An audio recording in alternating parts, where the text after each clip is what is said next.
Every single book which I've toppers suggested, but nothing worked for me.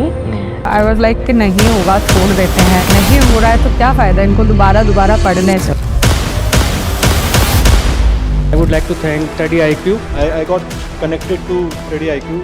Study IQ ने मेरा mains तक मैंने साथ दिया, उसके बाद भी उन्होंने मेरा साथ नहीं छोड़ा। And I have taken this mock at Study IQ. And I would recommend Study IQ. Yes, I will definitely recommend Study IQ.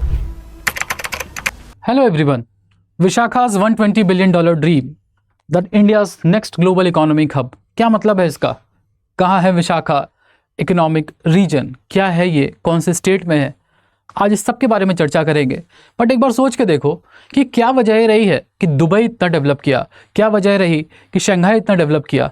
Because they were special economic zones supported by governments after governments, ताकि वहाँ पे ease of doing business के साथ वहाँ पे जो specialities हैं उस पे वो हुनर प्राप्त कर सके। ठीक है, जैसे शंघाई में मैन्युफैक्चरिंग हब बना, दुबई में आपको technology hub and port shipping ports का हब बना। क्या उसी तरह हम लोग भी क्लस्टर डेवलपमेंट जैसी कुछ चीज़ सोच के, जैसे हम आईटी में स्पेशलाइज करते हैं तो आईटी के क्लस्टर डेवलपमेंट की बात सोच के क्या हम लोग भी उस तरह का एक एक्सपोनेंशियल ग्रोथ प्राप्त कर सकते हैं?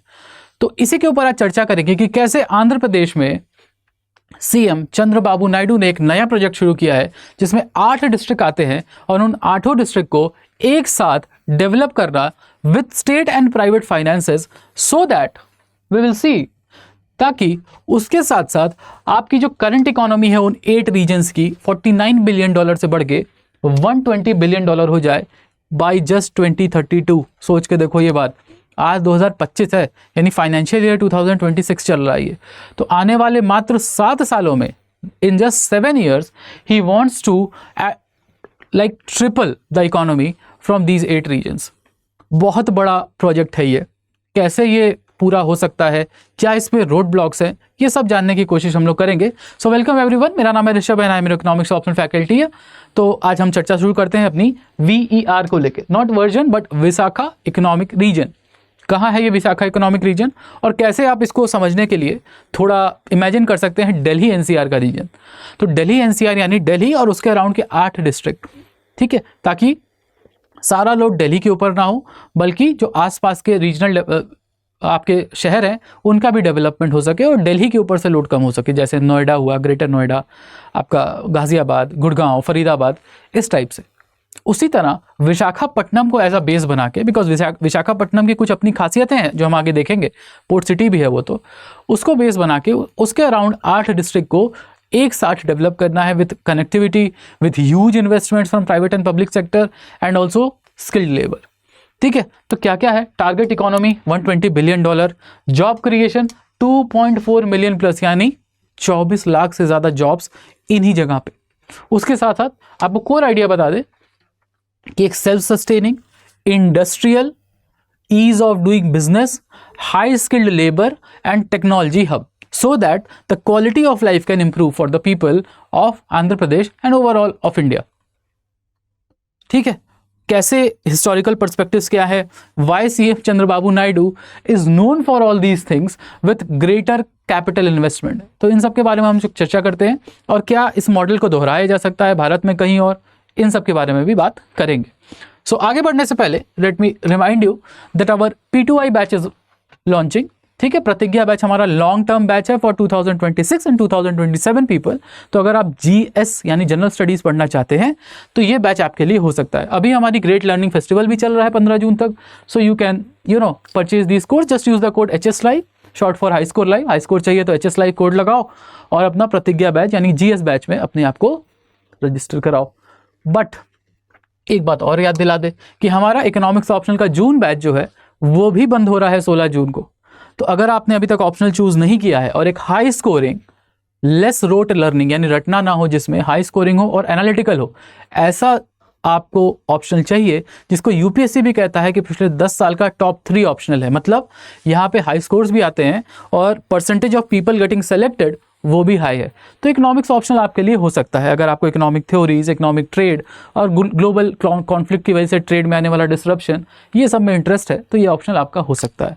तो ये देखो, एडमिशन हमारा क्लोज हो रहा है 16 जून को। हम लोग इंडियन इकोनॉमी बिफोर 1947 अभी पढ़ रहे हैं, पेपर 2 इंटरेस्टिंग है। तो अगर आपने ऑप्शन चूज़ नहीं किया है तो ये एक आपका अच्छा ऑप्शनल हो सकता है, ठीक है। So you can join the platinum batch, again I will say use the code HS Live, short for high score live, ठीक है।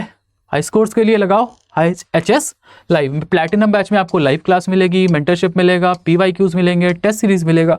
और अगर आपको ये सब कुछ कॉम्प्रिहेंसिवली चाहिए ताकि आप जब एग्जाम में बैठने जाएं तो आपको पता हो कि आप क्या कर रहे हैं अपने ऑप्शन में। और इन दोनों बैचेस के लिए ही अगर आपको कोई सपोर्ट चाहिए या आपको UPSC रिलेटेड आप कोई सपोर्ट चाहिए, इकोनॉमिक्स रिलेटेड सपोर्ट चाहिए, तो आप डायरेक्टली कांटेक्ट कर सकते हो मुझे rishabh.singh@studyIQ.com पे, और you can contact me on Telegram and Instagram. Just search Hipponomics search करो और अपनी कॉन्टैक्ट डिटेल शेयर करो। My team will guide you and mentor you accordingly, आपकी नीड्स के अकॉर्डिंग आपको मेंटर किया जाएगा। और कोई डाउट है सब्जेक्ट रिलेटेड तो डायरेक्ट लिख सकते हो इस पर, ये तो ग्रुप है ही, ओपन ग्रुप रहता है मेरा, ठीक है। Moving forward, let's talk about how to build a modern economy from ground up. इसके लिए तो जाने जाते हैं CM नायडू साहब, ठीक है। तो इस कोर प्रोजेक्ट में क्या इंपॉर्टेंट कंपोनेंट्स हैं, मतलब ये तो एक तरह से बॉम्बशेल ड्रॉप हो गया है आंध्र प्रदेश की तरफ से कि we will be the front runners in India's development. मतलब कोई ऐसा सोचा नहीं होगा कि आप 3 गुना डेवलपमेंट कर सकते हैं अगले आने वाले 7 साल में। तो इसकी कोर एरियाज़ क्या हैं, कोर एरियाज ऑफ ग्रोथ क्या हैं? तो 41 कोर प्रोजेक्ट्स हैं इसमें से, जिसमें से मोस्टली फोकस कहाँ है? New homes. अब आप 8 नए शहर बसाएंगे तो आपको नए शहर में नए घर भी बनाने होंगे जहाँ पे लोग आके रह सकें और काम करने पे जा सकें। तो 7.5 लाख नए होम बनेंगे, यानी supply of homes will increase, that will make the prices affordable for the new middle class. Middle class के लिए अफोर्डेबल हाउसिंग मिलेगी ताकि वाइब्रेंट अर्बन सेंटर बन सके। और ये वाइब्रेंसी के साथ साथ सस्टेनेबिलिटी का भी ध्यान रखा जाएगा, ठीक है। जैसे हम लोग चंडीगढ़ के बारे में सुनते हैं कि India's first developed city, that was planned, वैसा planned sustainable development future proof करना है सिटी को। साथ ही साथ आप देखेंगे 5 lakh high skilled IT and electronics job, because India is IT and electronics hub of the world. तो उसी स्पेशलाइजेशन को हम लोग फ़ायदा उठाते हुए आगे बढ़ेंगे और 5 लाख जॉब्स क्रिएट करेंगे सिर्फ इसी रीजन में। और ये इनिशियल 5 लाख जॉब्स है। ये जॉब नंबर डायरेक्ट और इनडायरेक्ट मल्टीप्लायर इफेक्ट में बढ़ सकता है, क्योंकि अगर आप 8 रीजन्स को या 8 डिस्ट्रिक्ट को डेवलप करते हैं तो उसके सराउंडिंग में काफ़ी सारे ट्रेडिंग एक्टिविटीज़ शुरू होती है। तो indirect job creations will be much higher, ठीक है। 20,000 hectares of new industrial park, ठीक है, and cluster will be made. Cluster development is very necessary, हम आगे भी डिस्कस करेंगे। Also in 5 lakh high skilled IT electronics job में 2 million remote work from home jobs भी बनाई जाएंगी, यानी कि out of total jobs create होंगे लगभग 25 लाख के आसपास। उसमें से ऐसा देखा जाएगा कि 20 लाख यानी 2 मिलियन के आसपास जॉब्स वर्क फ्रॉम होम हो, और 5 लाख हाई स्किल्ड जहाँ पे लेबर की ज़रूरत है आपको इंडस्ट्रीज़ में, वैसी जॉब से क्रिएट की जाए। यानी कि लगभग समझ लो कि direct job creation, direct and indirect job creation मिला के लगभग 5 मिलियन जॉब बनाने का लक्ष्य है आने वाले 10-15 सालों में। बहुत बड़ा नंबर है ये सिर्फ एक स्टेट के द्वारा। And 77 kilometre metro rail line. But ये इतना बड़ा प्रोजेक्ट है तो सोचो कितने सारे इन्वेस्टमेंट की भी ज़रूरत होगी। कहाँ से आएगा ये इन्वेस्टमेंट? क्या ये फेल तो नहीं हो जाएगा? क्या ट्रैक रिकॉर्ड रहा है आंध्र प्रदेश का in developing cities from zero up? तो वो सब बात अब हम लोग करते हैं। साथ ही साथ विशाखापट्टनम क्यों, इस विशाखा इकोनॉमिक रीजन में विशाखापट्टनम को ही क्यों चूज़ किया गया? Because Visakhapatnam is already a developed town cities, ठीक है। यहाँ पे हाई स्किल्ड पीपल की कमी नहीं है। पहली चीज़, ये कंपैरेटिवली सेफर है, यहाँ पे अनरिलेटेड वेदर इवेंट्स नहीं होते हैं, और साथ ही साथ आप देखेंगे प्रॉक्सिमिटी टू पोर्ट्स एक बहुत बड़ा रोल प्ले करेगा विशाखापट्टनम को एज अ सेंटर बनाने में, क्योंकि यहाँ से आप डायरेक्ट एक्सपोर्ट कर सकते हैं और पूरी साउथ ईस्ट एशिया और फार ईस्ट एशिया की मार्केट को कवर कर सकते हैं, ऑस्ट्रेलिया को भी कवर कर सकते हैं। यानी आपका ईस्टर्न जो मैरीटाइम रूट्स हैं उसको आप पूरी तरह से लेवरेज कर सकते हैं, एक्सप्लॉइट कर सकते हैं, ठीक है। तो स्ट्रैटेजिक लोकेशन तो है ही, because it's a major gateway यानी major port on India's east coast. यानी ईस्टर्न आपके जितने भी मार्केट से आप उसको कवर कर सकते हैं easily. Existing infrastructure is there because Visakhapatnam is already a developed city. वहाँ पे नेवल बेस है, नेवल शिपयार्ड्स हैं, तो वो डेवलप्ड है, वहाँ पे इंफ्रास्ट्रक्चर डेवलप है, वहाँ के लोग स्किल्ड हैं, तो उन्हें मालूम है कि चीज़ें आगे कैसे बढ़ानी है। तो अगर ऐसी लोकेशन आपको बनी बनाई मिल रही है तो क्यों नहीं उसके ऊपर थोड़ा अराउंड उसका डेवलप किया जाए और रीजनल डेवलपमेंट करके इस पूरे इकोनॉमिक रीजन से हम लोग बेनिफिट ले सके, ईज ऑफ डूइंग बिजनेस बढ़ा सके, गवर्नमेंट इंटरवेंशन कम कर सके, ब्यूरोक्रेटिक डिलेज को कम किया जा सके। ठीक है, इसके साथ साथ हम देखते हैं यहाँ पे एक इंडस्ट्रियल बेस भी है। क्यों है? Because of naval shipyard, heavy industries यहाँ ऑलरेडी एग्जिस्ट करती हैं, यानी मैन्युफैक्चरिंग हैवी इंडस्ट्री का बेस ऑलरेडी है। आंध्र प्रदेश में ऑलरेडी आईटी सिटी एग्जिस्ट करती है, साइबराबाद, हैदराबाद। ठीक है, उसके अलावा ये एक नई इलेक्ट्रॉनिक आईटी सिटी बनाने की कोशिश की जा रही है पूरा रीजन डेवलपमेंट करने के लिए। साथ ही साथ ह्यूमन कैपिटल इज देयर, यानी a large pool of highly skilled educated level is present in Visakhapatnam, in and around Visakhapatnam itself. तो इतने सारे अगर आपके पास पॉजिटिव पॉइंट्स हैं तो क्यों ना इसको चूज किया जाए। सिर्फ एक पॉइंट भी होता ना, प्रॉक्सिमिटी टू पोर्ट, तब भी विशाखापट्टनम बेस्ट होता, बट यहाँ तो अब उनके पास 4-5 पॉइंट्स हैं जो उनके फेवर में काम करते हैं। ठीक, आगे बढ़ते हैं हम इस बात को कि हिस्टोरिकल कॉन्टेक्स्ट देखते हैं हम, द नायडू फैक्टर। तो चंद्रबाबू नायडू को ऐसे ग्राउंड अप अप्रोच में, ठीक है, सिटीज़ बिल्ड करते हुए कई बार आपने सुना होगा, चाहे वो साइबराबाद हो, हैदराबाद के अंदर आईटी सिटी बनाना, चाहे उसके बाद अमरावती हो जिसको आंध्र प्रदेश का कैपिटल बनाने की कोशिश कर रहे थे वो, but due to political reasons and other financial strains वो पूरा नहीं हो पाया। उसके बारे में बात करेंगे। तो ऐसा नहीं है कि रिकॉर्ड पूरी तरह खराब है, ऐसा भी नहीं है कि रिकॉर्ड पूरी तरह अच्छा है, it's in the middle somewhere. ठीक है, तो अपनी गलतियों से सीख सकते हैं और अपने जो सक्सेस है उससे भी सीख सकते हैं, ताकि कैसे हम डेवलप या ग्रोथ कर सके अपने नए रीजन को, जो कि है विशाखा इकोनॉमिक रीजन। ये बहुत इंपॉर्टेंट हो सकता है भारत के इकोनॉमिक ग्रोथ के लिए, और ये की हो सकती है, एक मॉडल हो सकता है जिससे बाकी सारे स्टेट्स सीख सकें। ठीक है, तो विजन 2020 जो था, जब चंद्रबाबू नायडू सीएम थे, तो वो लेट 90s से सीएम बने और वो क्रिएशन ऑफ साइबराबाद इन हैदराबाद, यानी जिसको हम हाईटेक सिटी बोलते हैं हैदराबाद का, उसके डेवलपमेंट में काम आया। और ये ट्रांसफॉर्म किया हैदराबाद को इंडिया का मॉडर्न आईटी सिटी बनने में।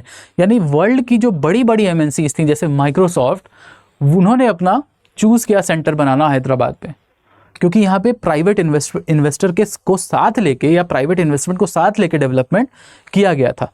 ठीक है, इसके साथ क्या है इसकी playbook? Strategy is familiar, identify a high potential area, create world class infrastructure and attract massive investment from the world.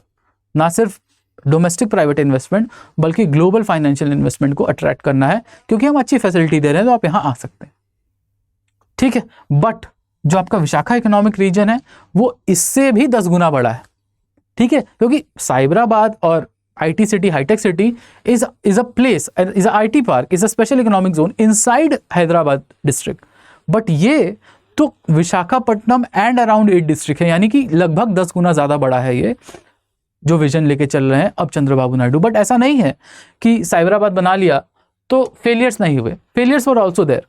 Failures क्या थे कि अमरावती प्रोजेक्ट जो था, जो एक नई सिटी बनाना था ग्राउंड अप से और आंध्र प्रदेश की कैपिटल उसको क्रिएट करना था, बिकॉज ऑफ इलेक्शन हार गए थे वो, तो अमरावती प्रोजेक्ट को, एक ग्रीनफील्ड सिटी प्रोजेक्ट को बंद करना पड़ा, because it increase the state का डेट। फाइनेंसेस खराब हो गए स्टेट के।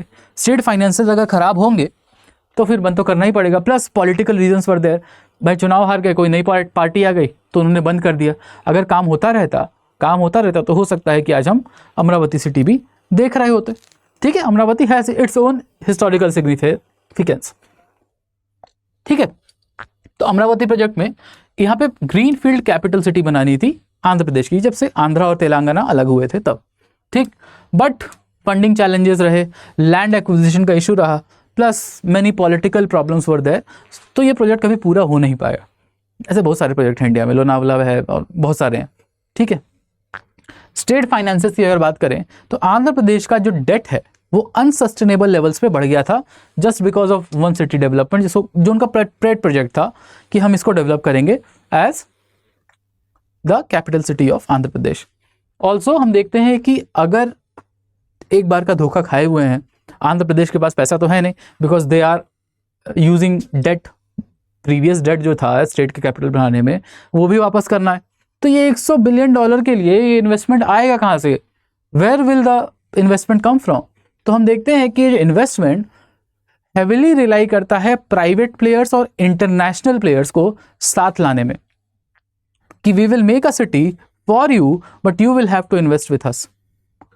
और ये प्राइवेट इन्वेस्टमेंट पे क्योंकि डिपेंड करता है पूरा का पूरा मॉडल, तो हमको देखना होगा कि क्या ये प्राइवेट इन्वेस्टर या इंटरनेशनल इन्वेस्टर वाकई ट्रस्ट करते हैं इस गवर्नमेंट को, या वाकई ट्रस्ट करते हैं कि आने वाली अगली गवर्नमेंट ये प्रोजेक्ट को बंद नहीं कर देगी because of political differences. That will be hard to tell now, but ये रिलाई करता है प्राइवेट इन्वेस्टमेंट के ऊपर।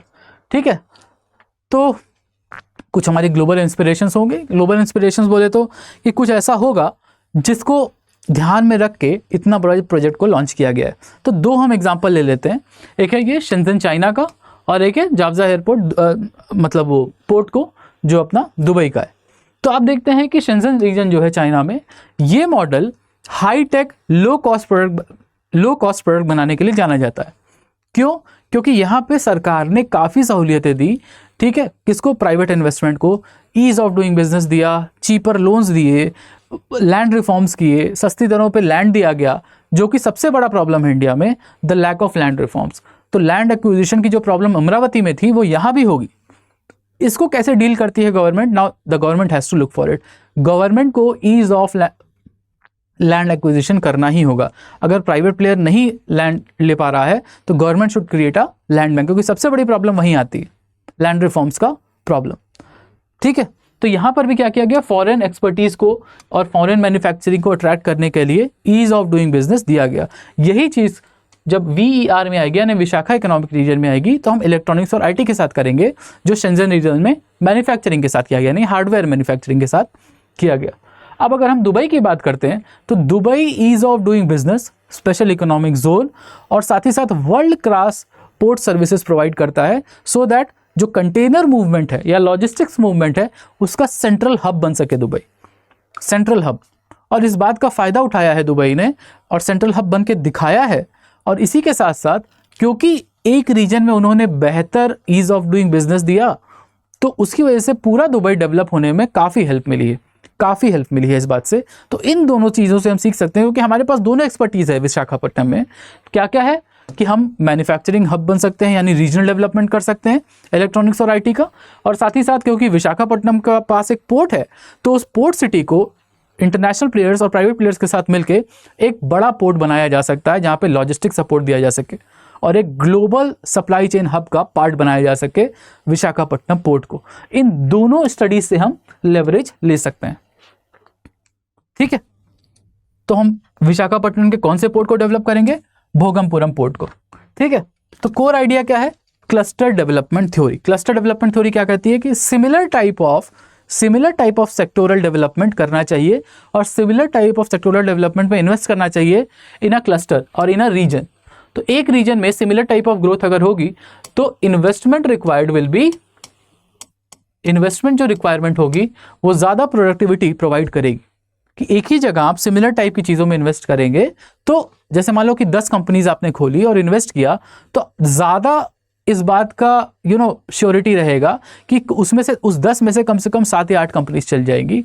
इंस्टेड ऑफ 10 अलग अलग तरह की कंपनी खोलोगे तो हर एक कंपनी के सक्सेसफुल होने का चांस कम हो जाएगा, 1 या 2 कंपनीज चल पाएंगे। तो क्लस्टर डेवलपमेंट थ्योरी ये कहती है कि एक जैसे clusters, specific industry like IT, automobile, जैसे हम IT और इलेक्ट्रॉनिक्स लेके चल रहे हैं, उसका ज्योग्राफिक क्लस्टर अगर बनाया जाए तो it can create a virtuous cycle of growth, क्योंकि हर एक कंपनी दूसरी कंपनी पर डिपेंडेंस दिखाएगी और आपस में एक सस्टेनेबल ग्रोथ मॉडल लेके आएगी और फिर उसको ग्लोबल सप्लाई चेन का आप पार्ट बना सकते हैं। उस ओवरऑल डेवलपमेंट को ग्लोबल सप्लाई चेन का पार्ट बना सकते हैं कि बिना इंडिया के हेल्प का आपने कई सारे IT सर्विसेज या इलेक्ट्रॉनिक इक्विपमेंट्स नहीं बना पाएंगे। ठीक, इसी के साथ साथ अब ग्लोबल इंस्पिरेशन भी ले लिया, पॉजिटिव्स भी देख लिए, वर्चुअस साइकिल भी देख ली, but there will be some road blocks. ठीक है, और रोड ब्लॉक सबसे बड़ा क्या है? The dependence on the private funding.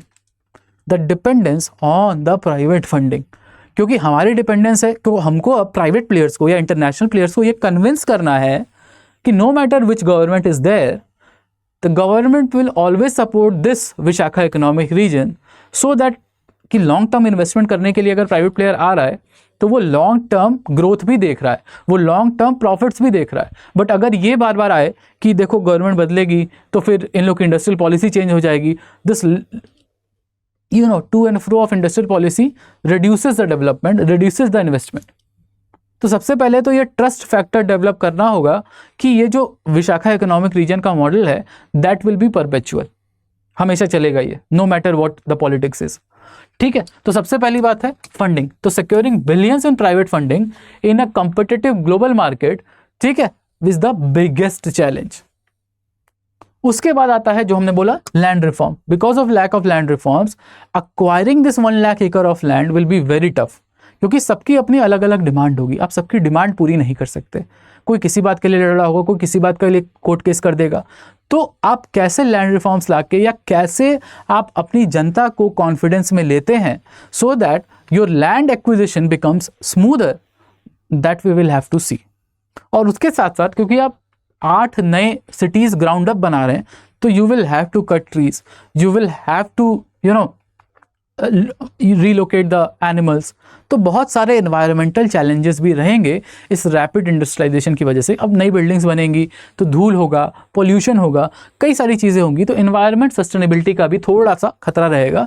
And with Andhra Pradesh being on coast line तो ये खतरा थोड़ा और बढ़ जाता है, ठीक है, लैक ऑफ environment sustainability का। तो ये सब हमारे चैलेंजेस हैं, ऐसा नहीं है कि कमी है, these are challenges that can be overcome, that could be overcome. इसको हम ओवरकम कर सकते हैं, बट गवर्नमेंट का पॉलिटिकल विल होना बहुत ज़रूरी है इसके लिए, so that both investors as well as local people are taken into confidence. इससे पहले कि कोई प्रॉमिस किया जाए, कॉन्फिडेंस में लेना लोगों को बहुत ज़रूरी है। अपने मन मर्जी से ना करें, डेमोक्रेसी का थोड़ा ख्याल रख के काम करें, ठीक। तो फ्यूचर आउटलुक क्या हो सकता है? देखो 2 ही सिनेरियो हो सकता है फ्यूचर आउटलुक में, या तो ये होगा या तो ये होगा, या तो डेवलपमेंट हो ही जाएगा या तो फिर आधे पे काम खत्म हो जाएगा। तो या तो वर्चुअस साइकिल ऑफ ग्रोथ होगी या विशियस साइकिल होगी। वर्चुअस साइकिल कब होगी? जब सब कुछ स्ट्रीमलाइंड हो जाए। स्ट्रीमलाइनिंग होने के साथ साथ आपका जो वेल ऑयल्ड मशीन की तरह इन्वेस्टमेंट से लेके डेवलपमेंट तक का काम हो रहा हो, यानी कोई ब्यूरोक्रेटिक डिले नहीं है, फाइल्स पास हो रही हैं, ईज ऑफ डूइंग बिजनेस है, land acquisition is easier, that is leading to private investment creating more jobs, better standard of living, more income, more demand, virtuous cycle of growth। ज़्यादा demand हो रही है क्योंकि लोगों के पास अच्छी सैलरीज है। तो वर्चुअस साइकिल क्या है? बेहतर इंफ्रास्ट्रक्चर डेवलपमेंट, रोड्स बनाना, लैंड एक्विजिशन करना, ठीक है, ईज ऑफ डूइंग बिजनेस प्रदान करना और फ्रेंडली बिजनेस एनवायरनमेंट को प्रोवाइड करना और एक ट्रस्ट फैक्टर डेवलप करना इंटरनेशनल कम्युनिटी में towards this Visakha economic region. But क्या ये विशियस साइकिल भी हो सकती है, यानी कि डी ग्रोथ की तरफ भी जा सकता है, जो अमरावती के साथ हुआ? हो सकता है, क्योंकि अगर ये ट्रस्ट फैक्टर डेवलप करने में डिले किए, ये कमज़ोर पड़ गए, तो ये जो प्राइवेट इन्वेस्टमेंट आने वाला है अब किसी भी वजह से वो कम हो सकता है, चाहे वो ब्यूरोक्रेटिक डिले हो, जो यहाँ लिखा हुआ है कि भाई हम फाइल नहीं आगे बढ़ रही है बिकॉज ऑफ द डिलेस, या फिर आपने अपने लोकल पॉपुलेशन को कॉन्फिडेंस में नहीं लिया, उसकी वजह से लैंड एक्विजिशन में प्रॉब्लम आ रही है। तो all these things will Erode the investor confidence. Investor का जो कॉन्फिडेंस है वो चला जाएगा। अब वो कॉन्फिडेंस जाएगा तो वो पैसे नहीं लगाएगा, पैसे नहीं लगाएगा तो फिर एक ये ऐसा ही सा स्ट्रक्चर आधा बना हुआ रह जाएगा, फिर ऐसा ही आधा स्ट्रक्चर बना हुआ रह जाएगा। और जो हम 21st सेंचुरी की सिटी बना रहे थे, sustainable city that is self dependent, वो हम नहीं बना पाएंगे, क्योंकि सबसे बड़ी प्रॉब्लम इन्वेस्टमेंट की है। और इन्वेस्टर क्लाइमेट बनाना सबसे मुश्किल है जब तक आप अपने जो आपके पास जो ट्रेडिशनली आप सोच लेके चल रहे हैं उसको जब तक चेंज नहीं करेंगे, लिबरल ऑर्डर लेके नहीं आएंगे, इकोनॉमिक लिबरल ऑर्डर, तब तक ये प्रॉब्लमैटिक रहेगा, ठीक है। लीगल बैटल से प्रॉब्लम में आएंगे अपने इन्वेस्टर्स कि लैंड एक्विजिशन नहीं हो रहा है तो लीगल बैटल में फंस जा रहे हैं। तो these are some of the challenges that we will have to look for, ताकि हम वर्चुअस साइकिल पे ही रहें। और ये जो डेवलपमेंट मॉडल है हमारा $49 बिलियन से $120 बिलियन तक जाने का अगले 7 सालों में, उसको पूरा करते हुए देख सके, ताकि जो हमारे लेस डेवलप्ड रीजन है जैसे ईस्टर्न उत्तर प्रदेश, बिहार, वेस्ट बंगाल, असम, ओडिशा, वो ये मॉडल को अपने स्टेट में अपने अपने हिसाब से ट्वीक करके लागू कर सके और इंडिया का जो ग्रोथ रेट है बाय 2047 बढ़ सके। और हम डेवलप्ड इकोनॉमी बन सके। ठीक है, एक ये मॉडल की तरह काम कर सकता है, बट चीज़ें सही होनी चाहिए, ईज ऑफ डूइंग बिजनेस होना चाहिए। ठीक है ना। तो क्या है, this is a high risk high reward game. Potential बहुत है इसमें। पोटेंशियल बहुत इसलिए है क्योंकि लोकेशन बहुत सही है, पोर्ट का एक्सेस है, लोकेशन बहुत सही है, उसके साथ साथ हाई स्किल्ड लेबर की अवेलेबिलिटी है, उसके साथ साथ एक ये प्रूवन प्लेबुक है जो साइबराबाद में हम देख चुके हैं। ठीक है, ये हो चुका है पहले, बट एग्जीक्यूशन इज द की, कि ब्यूरोक्रेटिक डिले कैसे कम करना है हमें, लैंड एक्विजिशन को कैसे ठीक करना है हमें, ये जो एग्जीक्यूशन वाला प्रॉब्लम है और एबिलिटी हमारी to execute all these 44 projects 41 core projects, जिससे आप 5 लाख जॉब्स बना सकें, 2 million work from home jobs बना सकें और अदर इनडायरेक्ट जॉब क्रिएशन कर सकें, 7.5 लाख होम्स बना सकें, तो ये सब एग्जीक्यूट करने की प्रॉब्लम है। अगर इम्प्लीमेंटेशन सही हो गया तो the world will be watching how India is going to be developed in the coming 10 to 15 years. So execution is the key. तो इस तरह से हम लोग अपने इस ओवरऑल एनालिसिस को ऑन विशाखा इकोनॉमिक रीजन खत्म करते हैं, और इसमें से आप बहुत कुछ ले जा सकते हैं अपने मेंस के आंसर को इंप्रूव करने के लिए। तो always remember all these points will add on in your mains answer. तो जीएस पेपर 3 में आपका आंसर अच्छा हो सकता है, पेपर 2 ऑफ इकोनॉमिक्स ऑप्शन में आपका आंसर अच्छा हो सकता है, और आपके ओवरऑल थॉट प्रोसेस डेवलपमेंट में कि कैसे लिबरल इकोनॉमिक्स भारत को आगे ले जा सकती है, उसके ऊपर आप बेहतर एसेस लिख सकते हैं। ठीक है, so now this is your time, you have to comment your opinion कि आज का जो हमारा सेशन रहा है, तो व्हाट डू यू थिंक कि विशाखा इकोनॉमिक रीजन इंडिया का नेक्स्ट ग्लोबल मैन्युफैक्चरिंग हब बन सकता है, जैसे शेंजन रीजन इन चाइना, और ये फिर ये भी एक कॉजनरी टेल बन के रह जाएगा, एक फेल्ड प्रोजेक्ट बन के रह जाएगा। Now it's up to you, आपको मैंने सब कुछ बताया है, तो what do you think, please comment down below, do like and share अगर आज के नॉलेज से आपको वैल्यू एडिशन मिला है, और do write to me on this channel Hipponomics so that we can discuss more. Thank you everyone. Bye bye. Have a good day. Every single book which have toppers suggested, but nothing worked for me. I was like कि नहीं होगा छोड़ देते हैं, नहीं हो रहा है तो क्या फ़ायदा इनको दोबारा पढ़ने से। I would like to thank Study IQ. I got connected to Study IQ. Study IQ ने मेरा मेंस तक मैंने साथ दिया, उसके बाद भी उन्होंने मेरा साथ नहीं छोड़ा। And I have taken this mock at Study IQ, and I would recommend Study IQ. Yes, I will definitely recommend Study IQ.